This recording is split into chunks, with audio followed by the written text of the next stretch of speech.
Hi everyone, welcome back to my channel. तो हम लोगों ने जो सीरीज स्टार्ट करी है इकोलॉजी वाली, chapter number 1 of Shankar IAS, ये आज इसका आखिरी पार्ट है, part number 3। And will be done with lesson number 1, right? जो चैप्टर 1 है, will be done with it. तो let us move into this thing और देखते हैं कि what have we learn and actually what are we going to learn today. So first of all देखो, हम लोगों ने क्या सारी चीजें करी थी। हमने इकोलॉजी का मतलब देखा, eco is what home, and logy का मतलब क्या है? Logy is study. तो होम की स्टडी, तो भाई मैं किसके होम की स्टडी कर रही हूँ? मैं स्टडी कर रही हूँ नेचर के होम की। फिर उसके बाद हम लोगों ने हिस्ट्री में देखा इकोलॉजी की, कि हम लोग मतलब ये कहाँ कहाँ पर मेंशन्ड है। It's mentioned in the Vedas, in the Samhitas, in the Brahmanas, in the Aranyakas. एक आपकी चरक संहिता है, वहां पर है। So we have a lot many things. उसके बाद है इन्वायरमेंट के कंपोनेंट्स क्या क्या हैं। Abiotic component, biotic component है आपके पास। ए बायोटिक कौन से हैं? नॉन लिविंग है सर। और बायोटिक कौन से हैं? लिविंग है जी। तो लिविंग में कौन आता है? ह्यूमंस आते हैं, प्लांट्स आते हैं, पैरासाइट्स, सिम्बायोटेंट्स, ये सारी चीजें। नॉन लिविंग में क्या है? हवा, पानी, घास, फायर, ग्रेविटी, ये सारी चीजें। उसके बाद हम लोगों ने फिश का इंटरनल और एक्सटर्नल एनवायरनमेंट देखा, जो इतना ज्यादा इंपॉर्टेंट नहीं है। क्योंकि फिश जो है, देखो, एक्सटर्नल एनवायरनमेंट क्या है कि बाहर में बहुत जो भी चीजें हैं, जैसे सनलाइट हो गई, या से पानी हो गया, पानी में कितनी गैसेस हैं, ऑक्सीजन है या क्या है, पानी का टेम्परेचर कैसा है, वो सारी चीजें हैं। वेयर एज एक्सटर्नल में बाहर जो है माइक्रोस्कोपिक ऑर्गेनिजम्स, जिनको हम प्लैंकटन कहते हैं, या कोई एक्वेटिक प्लांट, एनिमल, ये सारी चीजें। इंटरनल एनवायरनमेंट ऑफ कोर्स जो फिश का है, वो डिपेंड करता है कि हम लोगों के पास क्या सारी चीजें हैं। ठीक है, for example marine fish is transferred, तो ये सरवाइव नहीं कर पाएगी क्योंकि उसके अंदर इन्वायरमेंट चेंज हो जाएगा। अब ये टॉपिक बहुत इंपॉर्टेंट था, लेवल्स ऑफ ऑर्गेनाइजेशन। सी, ये रिविजन है, ठीक है? This is just a revision, a very quick revision that I am going to do. So this is a revision about जो भी हम पढ़ चुके हैं। एंड दोज ऑफ यू जिसने पहली बारी ज्वाइन करा है, इससे पहले भी दो हम लोगों की ये हैं वीडियोस है, just go and look at them. ठीक है, आपको पूरा रेफरेंस मिल जाएगा, line by line I have explained each and everything that needs to be explained, right? So before jumping on to this video, just go back and watch both of those videos, जिनका link मैं नीचे आपको description में provide कर दूंगी। Okay, levels of organisation में हमने क्या देखा था? मैंने आपको एक ट्रिक बताई थी, IPC. I stands for individual, P stands for population and C stands for community। ठीक है, और उसके बाद E आता है इकोसिस्टम। अब ये याद करना इंपॉर्टेंट क्यों है? क्यों करूं मैं इसे याद? क्योंकि मुझे पता है कि यार, हो सकता है कि पेपर में मुझे बोल दिया जाए कि अकॉर्डिंग टू असेंडिंग ऑर्डर या इंक्रीजिंग ऑर्डर या डिसेंडिंग ऑर्डर या डिक्रीजिंग ऑर्डर में आप इसे प्लेस करो। तो अब अगर आपको एक ऑप्शन देता है, say for example population, I, C and ecosystem, ठीक है, पाइस करके दे दिया, like population, individual, then you have this thing as your community and ecosystem. Second option यही वाला है आपका, आईपीसी और फिर ई। तो आपको पता है, मतलब चार ऑप्शन देंगे ऑब्वियसली, उसमें से आपको पता है कि सबसे पहले इंडिविजुअल आएगा, फिर पॉपुलेशन आएगा, फिर कम्युनिटी आएगा, फिर इकोसिस्टम आएगा। ठीक है, यहाँ पे भी आप देख सकते हो कम्युनिटी, इकोसिस्टम, फिर बड़े होके बायोम और फिर बायोस्फीयर। नेक्स्ट थिंग इंडिविजुअल, देखो यहीं पे पॉपुलेशन हमने करा है। अब इसमें एक और चीज मैंने आप लोगों को सिखाई थी, अगर आपको याद हो, तो पॉपुलेशन जो है जी, पॉपुलेशन जो है वो इंक्रीज होती है कब? एक चीज तो सबसे पहले कि बर्थ रेट्स जो है वो बढ़ जाएंगे, the birth rate would increase. And the second thing that we have, like the population would increase. कब पॉपुलेशन इंक्रीज करेगी sir madam? The population would increase जब हम लोगों के यहाँ पे क्या हो रही है? Immigration, IMMI। और पॉपुलेशन जो है, अगर मैं बताऊं, पॉपुलेशन डिक्रीज कब करेगी? जब या तो डेथ हो रही है, बहुत ज्यादा डेथ रेट आया है, या फिर हो सकता है EMIGRA। अब ये इंपॉर्टेंट है, लोगों को याद नहीं रहता। तो मैंने बताया EMI से क्या होता है? पैसे कटते हैं, बाहर जाते हैं। तो इसीलिए ये बाहर जा रहे हैं लोग। जब लोग आपकी सिटी, कंट्री से बाहर जा रहे हैं, तो उसे इमिग्रेशन बोलते हैं। और जब अंदर आ रहे हैं, फिर IMMI, इमिग्रेशन। ठीक है, ये चीजें बहुत इंपॉर्टेंट थी।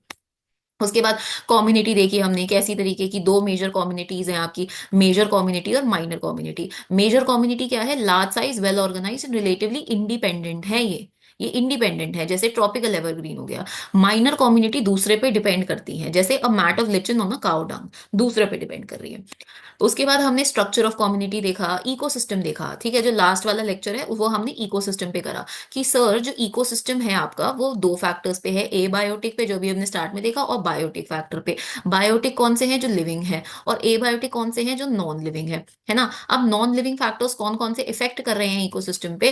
दैट इज टेम्परेचर कर रहा है एक, एबायोटिक, सेकंड आपकी रेनफॉल कर रही है, ठीक है। और कौन कौन सी चीजें हैं आपकी, आपकी सनलाइट हो गई जिसको आप एनर्जी कहते हो, आपकी एक चीज थी सबस्ट्राटम जिसको आप सॉइल भी कह सकते हो, ठीक है। ये बहुत सारी चीजें हैं, आपका ऑल्टीट्यूड हो गया, ठीक है, यू हैव योर लैटिट्यूड हो गया आपका, ठीक। तो ये डिफरेंट डिफरेंट चीजें हैं, you have your organic and inorganic substances, animals, ये सारी चीजें। सो ये सब जो है ये इफेक्ट कर रहे हैं, और ये क्वेश्चन आ सकता है, ये पूछते हैं कि कौन कौन सी ऐसी चीजें हैं that are the abiotic factors that effect an ecosystem. And ऐसा क्वेश्चन आया हुआ है तो स्टार मार्क कर लेना, याद कर लेना। बायोटिक में कौन सी चीजें इफेक्ट करती हैं, देखो ये सब मैंने अभी बताया, energy, rainfall, temperature, substratum, material, organic, inorganic, atmosphere is also there. Then latitude, altitude करा। बायोटिक कंपोनेंट्स में आपकी दो चीजें हैं, एक आपके प्राइमरी हैं, प्राइमरी प्रोड्यूसर्स, प्रोड्यूसर मतलब जो प्रोड्यूस कर रहे हैं, जिनको हम ऑटोट्रॉफ्स कह रहे हैं। अब सिर्फ प्लांट्स ही प्रोड्यूस नहीं करते हैं, we have some algae, we have some bacteria जो प्रोड्यूस करते हैं, ठीक है। सो यहाँ पे आ जाएगा। जबकि सेकेंडरी, जब हम कंज्यूमर्स की बात करते हैं तो हेट्रोट्रॉफ्स, जो दूसरों पे डिपेंड डिपेंड करते हैं, ठीक है। सो जैसे मैक्रो कंज्यूमर्स कौन कौन से हैं कि वो फीड करते हैं दोनों कैटेगरीज पे, लाइक दैट, ठीक है। सो यू हैव, जैसे कार्निवोरस है वो सेकेंडरी पे फीड करेगा, हर्बीवोरस है वो किस पे फीड करेगा, लाइक दैट, राइट। कि जैसे मैंने एक प्लांट बनाया, ठीक, ये ऑटोट्रॉफ हो गया, ऑटोट्रॉफ है, हेट्रोट्रॉफ डिपेंडेंट है, जैसे काउ हो गई। अब हेट्रोट्रॉफ को क्या खाएगा, हेट्रोट्रॉफ को जो है वो खाएगा प्राइमरी, से for example primary carnivore, right. So ये प्राइमरी कंज्यूमर्स हैं, and secondary consumers feed on primary consumers. तो ये वाला आपका क्या हो गया, प्राइमरी कंज्यूमर का, सिर्फ कंज्यूमर की कैटेगराइजेशन कर रहे हैं। फिर अब यहाँ पे से फॉर एग्जांपल काउ थी, काउ को किसने खाया, काउ को से फॉर एग्जांपल वुल्फ ने खा लिया। अब जो वुल्फ है ना, वुल्फ जो है ये आपकी सेकेंडरी, ये आपकी सेकेंडरी कंज्यूमर हो गई, ठीक है, सेकेंडरी कंज्यूमर हो गई। उसके बाद वुल्फ को खाया जी लायन ने या टाइगर ने, तो अब जो जो ये है ये हो गया आपका टर्जरी कंज्यूमर, ठीक है, सेकेंडरी। सो इनको हम ऑब्वियसली ये भी कार्निवोरस ही है। And then you have omnivorous, omnivorous जो सब खाते हैं, जैसे एनिमल, एनिमल में कौन सा, जैसे आपका मंकी हो गया, मैन हो गया, ये सब, राइट। अब माइक्रो कंज्यूमर्स जो हैं वो होते हैं सैफ्रोट्रॉफ, सैफ्रोट्रॉफ्स मतलब जो डेड एंड डिकेइंग डीकम्पोजर्स, ठीक है, वो लोग होते हैं। अब आते हैं अपने मेन चीज पे, आज के लेक्चर पे। आज का लेक्चर स्टार्ट होता है इकोसिस्टम पे। बहुत इंपॉर्टेंट चीज यहाँ ये है कि इकोसिस्टम जो है उसकी एक कैपेबिलिटी होती है कि वो अपना इक्विलिब्रियम मेंटेन करे। इक्विलिब्रियम क्या होता है जी, इक्विलिब्रियम जो है, अगर आप इको पढ़ी होगी आपने, मतलब नॉट इकोलॉजी बट आपने इकोनॉमिक्स पढ़ी होगी, तो आपने ये वर्ड इक्विलिब्रियम सुना होगा, ठीक है। इक्विलिब्रियम का क्या मतलब होता है, when we talk about equilibrium, equilibrium एक ऐसी स्टेट है जिसमें सब कुछ सेम रहता है, ठीक है, एवरीथिंग रिमेन्स कांस्टेंट हियर। मतलब ऐसा नहीं है कि स्टेगनेंसी है, but things are good here equilibrium पे। जैसे जब आप पहाड़ों पे जाते हो, जैसे से फॉर एग्जांपल जब भी चार धाम की यात्रा खुलती है तो उसमें केदारनाथ जी में बहुत ज्यादा भीड़ होती है, तो वहां पे बोला जाता है कि जो पहाड़ है उनकी जो कैरिंग कैपेसिटी है, ठीक है, वो एक्सीड कर रही है। तो कैरिंग कैपेसिटी का क्या मतलब है कि भाई पहाड़ है, वो अगर 100 बंदा झेल सकते हैं और वहां पे 1000 बंदा जा रहा है, तो ऑब्वियस सी बात है कि लैंडस्लाइड होगी। तो ये जो 100 है ना, वो उसका इक्विलिब्रियम है, वो उसका वो वाला सिस्टम है जहां पे इट इज, उसके साथ कुछ बुरा नहीं हो रहा है, it is able to retain all of those things, ठीक है। तो यहां पर है कि ecosystems are capable of maintaining their state of equilibrium, they can regulate their own species structure and functional processes, the capacity of ecosystem of self regulation is known as homeostasis. ये word बहुत important है, इसको हम कहते हैं होम्योस्टैटिस, as it is, ठीक है, कि वो मेंटेन कर पा रहा है अपने आप को। अब देखो बहुत सारी सर्विसेज इकोसिस्टम हमें प्रोवाइड करता है, जिसको हम क्लासिफाई भी करेंगे but in the future later lectures. तो जैसे वो हमें फूड, फ्यूल, फाइबर दे रहा है, shelter, air, detoxification, decomposition, stabilisation of the earth's climate, temperature के एक्सट्रीम्स से मॉडरेशन दे रहा है, generation of renewable of soil fertility, pollination, ये सारी चीजें, ठीक है। आगे अगर हम देखें, what can we look on to is, just a minute, yes. So the other things that we look at is कि देखो यहाँ पे एक और चीज है जिसको हम कह रहे हैं, okay, there is another thing that we can look at it, कि ये ना आपको हेल्प करता है जेनेटिक रिसोर्सेज जो है आपके, उनको भी मेंटेन करने में, जैसे क्रॉप वेराइटीज हो गई, मेडिसिनल वेराइटीज हो गई, things like that, right. So ये सारी चीजें भी मेंटेन करने में हमें हेल्प करता है बहुत ज्यादा। उसके बाद ये हमें कल्चरल और एस्थेटिक बेनिफिट दे रहा है कि लोग यार पहाड़ों पे क्यों जाते हैं, why do people go to hill stations, क्योंकि they want some kind of relief from the polluted cities and everything. ठीक है, जो भी पोल्यूटेड सिटीज है, भाई मुझे उनसे थोड़ा बहुत क्या चाहिए, मुझे थोड़ा रिलीफ चाहिए, I do not want it to be there. ठीक है, मुझे थोड़ा रिलीफ चाहिए, मुझे नहीं बैठना है। And now the second we have is ecotone. Ecotone क्या है? इकोटोन एक ऐसा जंक्शन है, ठीक है, just let's read this out. Ecotone is a junction zone of junction between two और मोर डाइवर्स इकोसिस्टम। जैसे, ठीक है, इन्होंने एक एग्जांपल दिया mangrove.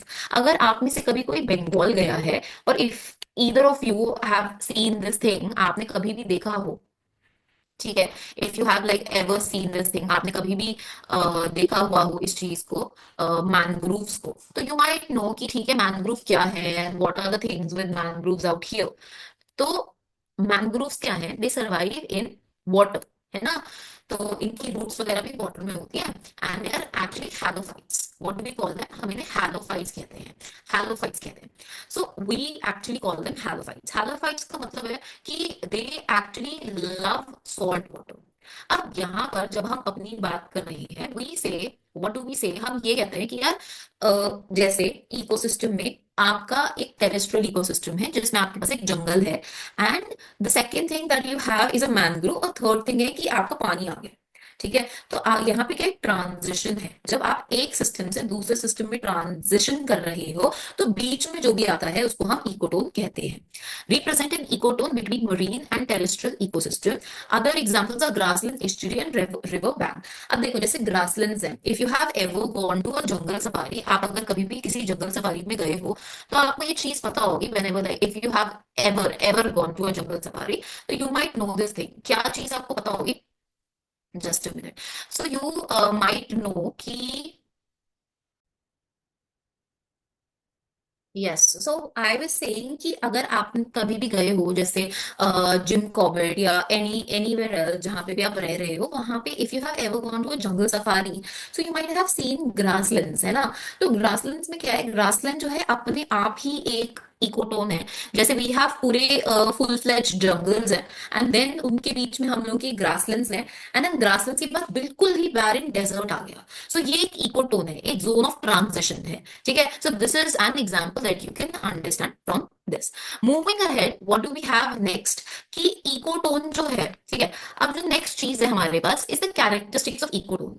It may be very narrow और क्वाइट वाइड। तो ये काफी नैरो भी हो सकता है, क्वाइट वाइड भी हो सकता है। It has the condition intermediate और adjacent ecosystems, hence it is a zone of tension. ठीक है, तो हो सकता है कि मतलब जैसे जब मैं ग्रासलैंड्स पे आ रही हूँ, या फिर जब मैं से ठीक है, हम लोगों ने एक सिस्टम लिया जहां पे वी हैव ग्रासलैंड, जहां पे हमारे पास ट्रॉपिकल फॉरेस्ट है, और जहां पर हम लोगों के पास, से फॉर एग्जांपल, एक डेजर्ट है। तो whenever like I am transitioning, जब मैं ट्रांजिशन कर रही हूँ, from where, whenever I am transitioning from say tropical forest to this grassland, है ना, तो वहां पे हो सकता है कि ट्रॉपिकल के कुछ एनिमल्स यहाँ पे आ जाए, तो एक जोन ऑफ टेंशन बना रहता है हमेशा। As it is linear, as it shows progressive increase in species. तो ये एक इंपॉर्टेंट पॉइंट है। It is linear as it shows progressive increase in species, composition of one incoming community and simultaneous decrease in species of the outgoing community. तो ये जो है ना, ये लीनियर है। लीनियर का क्या मतलब है? प्रोग्रेशन दिखाता है, increase in the species composition of one incoming community and simultaneous decrease in the species of the outgoing. हो सकता है कि जो मेरे ट्रॉपिकल फॉरेस्ट है, मेरे ट्रॉपिकल फॉरेस्ट से, ठीक है, मेरे ट्रॉपिकल फॉरेस्ट से जो मेरी ये है ग्रासलैंड है, वहां पे एनिमल्स आ रहे हैं, और जब मैं ग्रासलैंड खत्म कर रही हूँ, डेजर्ट जा रही हूँ, तो वहां पे डिक्रीज होते चल रहा है, डेजर्ट में कम एनिमल्स है, like that. A well developed ecotone contains some organisms which are entirely different from that of the adjoining community. ठीक है, some organisms which are entirely, जो वेल डेवलप्ड है, वो कुछ बिल्कुल ही अलग होंगे, लाइक दैट। ठीक है, sometimes the number of species and the population densities of some species is greater in this zone than in either community. This is called the edge effect. Sometimes the number of species, अगर आप देखो तो कभी कभी क्या होता है, what happens like sometimes what happens कि कभी कभी ना हमारा जो भी ये है, लाइक एट टाइम्स हम लोगों की जो नंबर ऑफ स्पीशीज है, Sometimes the number of species and the population density of some of the species is much greater in this zone than the other community. कि हो सकता है कि मेरे जो ग्रासलैंड्स है, whenever like I'm talking about the grasslands, मेरे grasslands में ज्यादा पॉपुलेशन है than in the desert. तो इसको हम edge effect कहते हैं. What do we call it? We call it the edge effect. Edge कि you have an edge over others like this. The organisms which occur primarily or most abundantly in this zone is known as the edge species. जो सबसे ज्यादा है, जैसे मैं desert की बात कर रही हूँ, ठीक है, डेजर्ट में मुझे सबसे ज्यादा से फॉर एग्जाम्पल कैमल्स मिल रहे हैं, so they are the edge species. In the terrestrial ecosystem, edge effect is specially applicable to birds. So terrestrial ecosystem में जो edge effect है, ये सबसे ज्यादा कहाँ पर होता है? It happens the most in the birds. ठीक है, so ये चीजें हैं. For here, as you can see this thing. And the next thing that we have here, आगे देखते हैं. The next thing that we have is key, for example, is greater. For example, the density of birds is greater in the mixed habitat of the ecotone between the forest and the desert. ठीक है, so जो birds हैं, जैसे grasslands हैं, वहां पे सबसे ज्यादा आपको birds दिखेंगी. So this is one thing that we have out here. Okay, moving ahead with the same thing, आगे चलते हैं. आगे हमारे पास क्या सारी चीजें हैं. So the next thing that we have out here is, just a minute.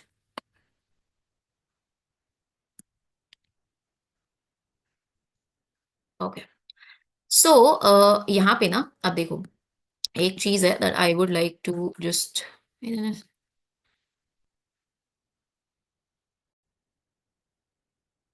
Okay, so the next thing that we have is niche. Niche क्या है? Niche एक functional role of a place or species in an ecosystem. It's description of all the biological, physical and chemical factors that a species needs to survive, stay healthy and reproduce. ठीक है, stay healthy and reproduce. So basically अगर आप देखो तो niche क्या होता है? Niche की जब भी हम बात करते हैं ना यार, तो niche जो है it is more likely denoted to एक functional role और place of species in an ecosystem. कि एक ecosystem में एक स्पीशी जो है, कोई भी कुछ रह रहा है, उसका क्या, उसकी क्या जगह है. ठीक है, बायोलॉजिकल, फिजिकल और केमिकल फैक्टर्स, आपके पीसीबी जो है, बायोलॉजिकल, फिजिकल और केमिकल फैक्टर्स जो है, जो रिस्पॉन्सिबल हैं एक स्पीशी को वहां पर जिंदा रहने के लिए, हेल्दी रहने के लिए, रिप्रोड्यूस करने के लिए, उसको हम निश कहते हैं. A niche is unique for species which means no two species have exactly identical niches. So ये एक बहुत इंपॉर्टेंट चीज है जो आप देख सकते हो यहाँ पे, कि niche plays an important role in conservation of organisms.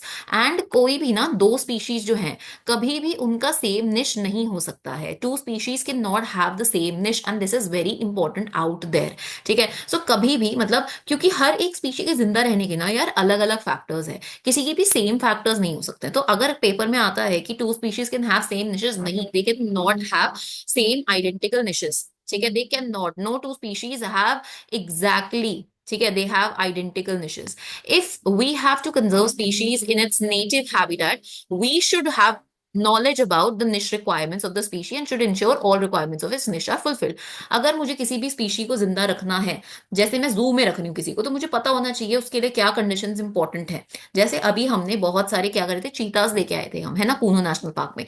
तो वहां पर वो क्यों नहीं जिंदा रह पाए? क्योंकि हो सकता है कि उनके निश एलोकेशन में कुछ प्रॉब्लम हो सकता है, हमने उन्हें वो कंडीशंस ना दी हो. टाइप्स ऑफ निश, ठीक है, हैबिटेट निश, वेयर इट लिव्स. फूड निश कि वो क्या खाता है, क्या वो डिकम्पोज करता है. Reproductive niche, how and when it reproduces. Physical niche, and you have this chemical niche, and ये सारी चीजें, लैंड स्लोप, ह्यूमिडिटी क्या है, ये सारी चीजें बहुत इंपॉर्टेंट है about that. So this is basically niche. दो स्पीशीज के निश सेम नहीं हो सकते. The next thing that we have out here says, just a minute. Yes. So the next thing that we have are the aquatic zones. अगर आप aquatic zones की बातें कर रहे हो, if we are say looking at the aquatic zones, जब भी हम aquatic zones की बातें कर रहे हैं, तो aquatic zones में हमारे पास क्या है, हमारे पास ना ये डिफरेंट डिफरेंट टाइप्स हैं. जैसे आप देखो, तो जैसे फ्रेश वाटर इकोसिस्टम है, आर क्लासिफाइड एज, तो जो फ्रेश वाटर इकोसिस्टम है हम लोगों के, उसको हम लोग क्लासिफाई करते हैं एज लॉटिक, मतलब मूव कर रहा है वाटर, और लेंटिक, स्टिल और स्टिल और स्टैग्नेंट. ठीक है, लेंटिक मतलब कि वो स्टिल है, वो रुका हुआ पानी है जिसमें काई जम जाती है बेसिकली, राइट. या फिर लॉटिक जो मूव कर रहा है, वो फ्रेश वाटर है. Lotic water scenes system includes fresh water, springs, rivulets. Lentic water include pools, ponds, some swamps, bogs and lakes, and they are considerably physical, chemical and biological characteristics. Marine जो है वो basically वही है जो आपका समुद्र है, 35 पार्ट्स पर थाउजेंड, ये चीज है. एस्चुरीज जो है, ये आपकी क्या होती है, रिवर्स. जब ओशन से मिलती हैं तो आपकी एस्चुरीज बनती हैं। कोरल रीफ और मैनग्रोव्स के बारे में इतना कुछ लिखा नहीं था। बेसिकली कोरल रीफ्स आपको पता है कि they are in the water, जो आपका से for example 25 to 27 degree Celsius का वो है, एंड यहाँ पे दो ऑर्गेनिजम्स जो है, you have your reef and you have like zooxanthellae, आपके ये जो है ये आपस में एक रिलेशनशिप बनाकर जिंदा रह रहे हैं। एंड मैनग्रोव्स के बारे में हम अभी डिस्कस कर चुके हैं।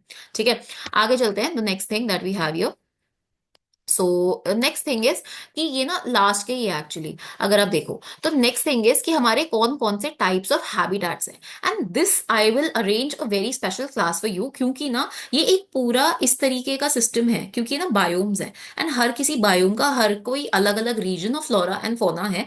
एंड यूपीएससी में हर साल ये क्वेश्चन आता है कि ठीक है ये कैरेक्टरिस्टिक दे दी, ये कहाँ का है, which type of climate is it suiting. So I will just frame a whole video based on this thing, जहां पर हम इसे बिल्कुल सेपरेटली कर रहे हैं। कि जैसे तुंद्रा है, तुंद्रा मेरे दिमाग में क्या आएगा कि बहुत ज्यादा ठंडा एरिया है। ठीक है, तुंद्रा इज बेसिकली अगर आप देखो north and south pole. Taiga अगर आप देखो तो उससे थोड़ा नीचे, जैसे साइबेरिया वगैरह हो गया, बोरियल फॉरेस्ट होते हैं यहाँ पे। फिर टेम्परेट डेसिडुअस फॉरेस्ट, मतलब ठीक है, ओके, ज्यादा ठंडा भी नहीं है, ज्यादा मतलब या okay. Tropical rain forest equator पे मिलते हैं आपको। सवाना पूरे आपके ग्रासलैंड्स हैं। ठीक है, ये सारी चीजें हैं, बट इनके सारे characteristics I will make you learn them. ठीक है, तो इतनी जल्दी में हम इसको ओवर नहीं करेंगे क्योंकि बहुत इंपॉर्टेंट टॉपिक है। ग्रासलैंड हमने देखे, ग्रासलैंड जैसे प्रेरीज हो गए, यूक्रेन में भी यू हैव। ठीक है, तो ये सारी चीजें हैं। डेजर्ट्स, यू नो कि दुनिया में बहुत सारे डेजर्ट्स हैं। डेजर्ट्स भी आपके दो तरीके के होते हैं। ठीक है, इधर यू हैव ट्रॉपिकल डेजर्ट्स और यू हैव कॉन्टिनेंटल डेजर्ट। जैसे चाइना में एक डेजर्ट है दैट्स कॉल्ड टकला मकान, थिंग्स लाइक दैट। ठीक है, तो ये बहुत इंपॉर्टेंट है, and we will be doing them in a separate video. We are not going to just bypass this thing. Then you have biosphere. तो ये हम बचपन से पढ़ते आ रहे हैं कि atmosphere, lithosphere and hydrosphere. Atmosphere क्या है, आपकी सारी गैसेस। लिथोस्फेयर क्या है, जहां पे हम रह रहे हैं, the land. And what is hydrosphere, hydrosphere is water. जब ये तीनों कंबाइन हो जाते हैं, जहां पे लाइफ मिल रही है, इट इज कॉल्ड बायोस्फेयर। ठीक है, so it is what, biosphere is a part of land, part of earth where life can exist. Biosphere represents highly integrated and interactive zone that comprises of the atmosphere, the hydrosphere, and the lithosphere. And it's a very narrow layer around the surface of Earth. If we visualize the Earth to be the size of an apple, the biosphere would be as thick as skin. कि इतना पतला है, मतलब it's a very narrow layer, right? Life in the biosphere is abundant between 200 meters below the surface of the ocean and about 6,000 meters above the sea level. तो यहाँ पर आपको life मिलेगी, that is what they are saying. Okay, ठीक है जी, आगे देखते हैं आगे क्या है अपन के पास।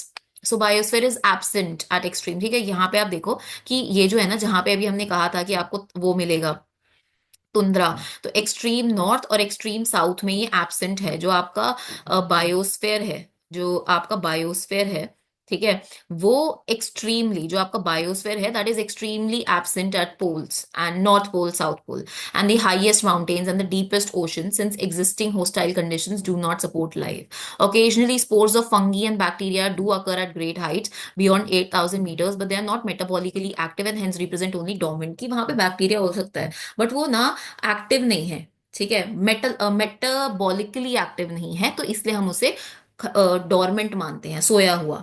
The energy required for life with in the biosphere comes from the sun, and the nutrient energy living organisms from the air, water, soil, and the same chemicals are recycled over and again. Living organisms are not uniformly distributed throughout the biosphere। देखिए important line है कि वो uniformly distribute नहीं। Obvious सी बात है यार, कहीं पे टाइगर ज्यादा है, कहीं पे नहीं है। अब दिल्ली में नहीं है। Only a few organisms live in polar region where the tropical rainforests have an exceedingly rich diversity of plants and animals। 50% of global diversity हमें मिलती है tropical regions पे। अगर आप Amazon forest वगैरह देख रहे हो, so it is one of the hot spots of biodiversity, जबकि polar region में नहीं है, right? Okay, so okay, I think that was it. ठीक है, ये चैप्टर तो हम कंप्लीट कर चुके हैं। एंड इसमें ना लाइक लेसन में there was some error, as in it was stopping. I think I have recorded this video for like seventh और eighth time and still there were some errors in recording this thing. But ठीक है, just please cope up with me. I will also make a video. वो जो tables हैं उनकी एक अलग से मैं वीडियो बनाऊंगी, because that was not an in text, इसलिए मैंने डिस्कस नहीं किया। And I will make a video, short video on that, ताकि you can retain whatever we have learned. Right. So this was up from my side. If you just like the video, do let me know. आपके कोई comments हैं, कोई suggestions हैं, you want to just ask me something. बहुत सारे लोग दे are just posting things out there कि we need guidance on this, we need guidance on that, how do we do this. आपको सीसैट से related कुछ issues हैं, you can let me know. आपको किसी कोई टॉपिक समझ नहीं आया, you can ask me to explain that thing. I make a video for that. ठीक है. And that was up from my side, right? So do like, share, comment, and subscribe so that I be motivated to post more such videos like that. And thank you so much. That's a bye bye from my side. I'll see you again the next time.